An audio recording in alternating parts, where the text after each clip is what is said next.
Welcome to the second video providing analysis of the spread of the COVID-19 virus. In this video, we provide analysis of the spread of COVID-19 in Australia's states and territories over time using data from the Australian Department of Health. Currently in Australia, there's a total of 2,364 cases of COVID-19 across 7 states and territories. There have been 8 deaths attributed to COVID-19 and the 16 cases classified as recovered. This slide looks at the total confirmed cases by sex and age group. All age groups have confirmed cases, but the majority of cases are clustered between 20 to 29, 30 to 39, 40 to 49, 50 to 59 and 60 to 69.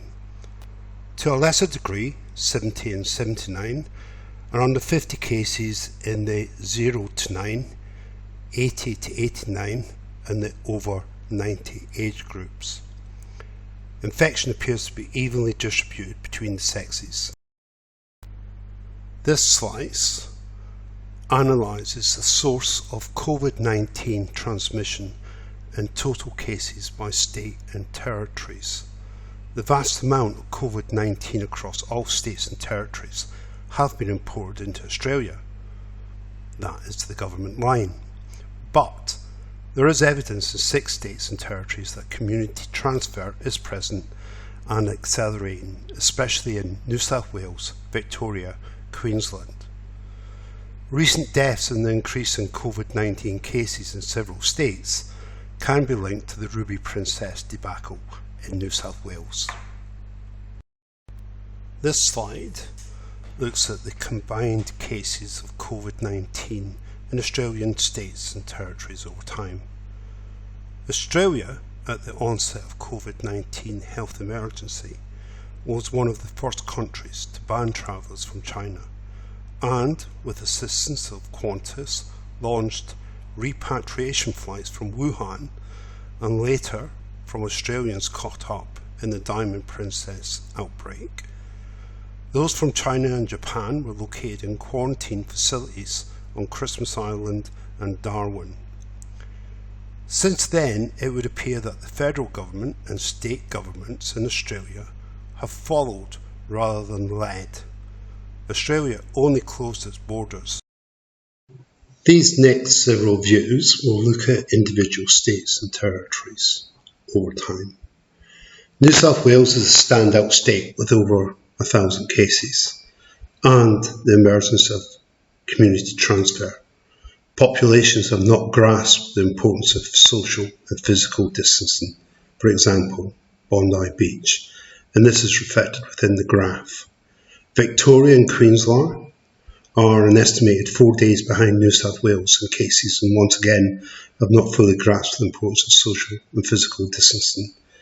South Australia and Western Australia are estimated 1 week behind New South Wales in cases and again the populations have not grasped the importance of social and physical distancing.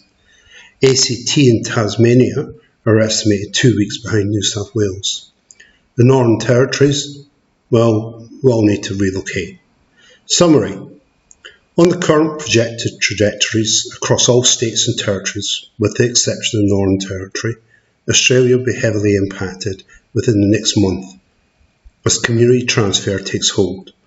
This will place an increasing burden on the state's health systems with insufficient critical care beds, insufficient mechanical ventilators, insufficient frontline PPE and insufficient healthcare providers.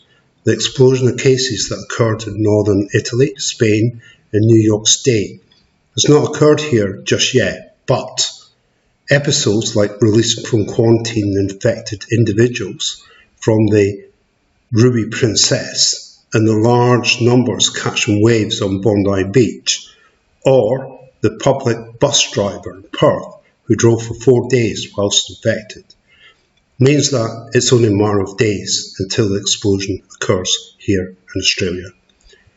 This may paint a bleak picture, so let me put this into perspective. The majority of individuals across Australia within the next 12 months will contract COVID-19. The majority of individuals, over 80%, will experience a very mild illness and make a full recovery without any lasting effects. The steps being implemented now in Australia and across the world is to mitigate, delay the transmission in communities to buy time.